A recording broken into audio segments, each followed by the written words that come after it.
I promise I'm trying. The most famous lie from a child with ADHD. To get a good understanding, we will start with the basics. ADHD stands for Attention Deficit Hyperactivity Disorder, and it is a complex neurodevelopmental disorder, which means the brain doesn't develop at its normal rates.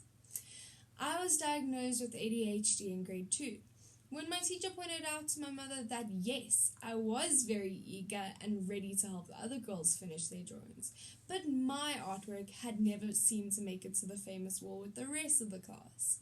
7 years old is the normal age for being diagnosed, as all the symptoms are easy to pick up on.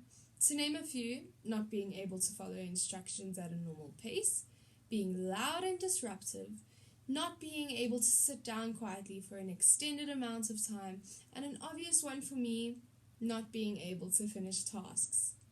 I was diagnosed by a psychiatrist after being there for the whole day, but I just thought this was a fun day with a lady who looked very much like my grandmother and gave me banana muffins.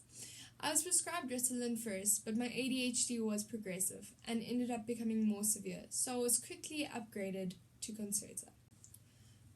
Concerta. A miracle drug that is meant to solve all the dilemmas that ADHD has given me. With taking the Schedule 6 medicine every morning, I can finally be more normal. I can finally be more focused. It comes at a cost. After going for a recent checkup with a psychiatrist because I had been experiencing heart palpitations, the many side effects of Concerta has been brought to my attention. This doctor pulled out not a sheet of paper, not a little booklet. No, he brought out a massive book filled with the possible side effects of Concerta.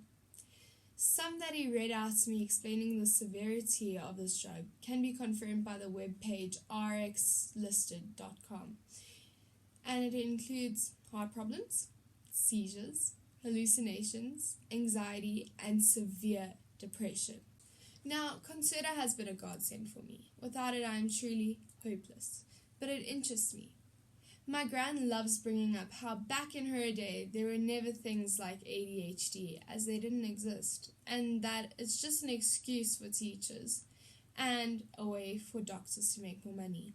Obviously, ADHD has always existed, but the lack of medical knowledge wasn't there yet for her generation. Teachers aren't using this disorder as an excuse, and doctors aren't trying to make more money off of it.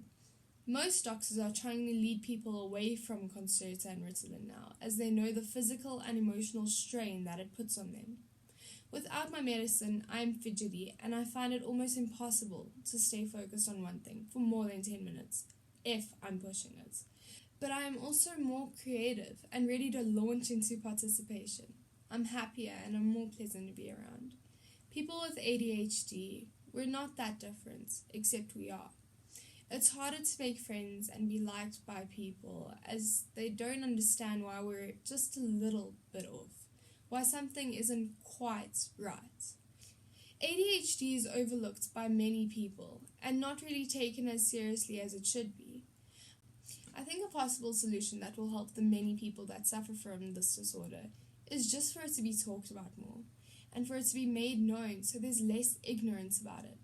Maybe we don't need Concerta to force people to be normal, but rather we need the people with ADHD to force the normals to be more creative, to think differently, and to encourage that excitement of ever-changing thoughts and ideas. Some of the most influential people had ADHD, including Albert Einstein, John F. Kennedy, and even Bill Gates. Don't you think we could do with more people like that? I definitely do.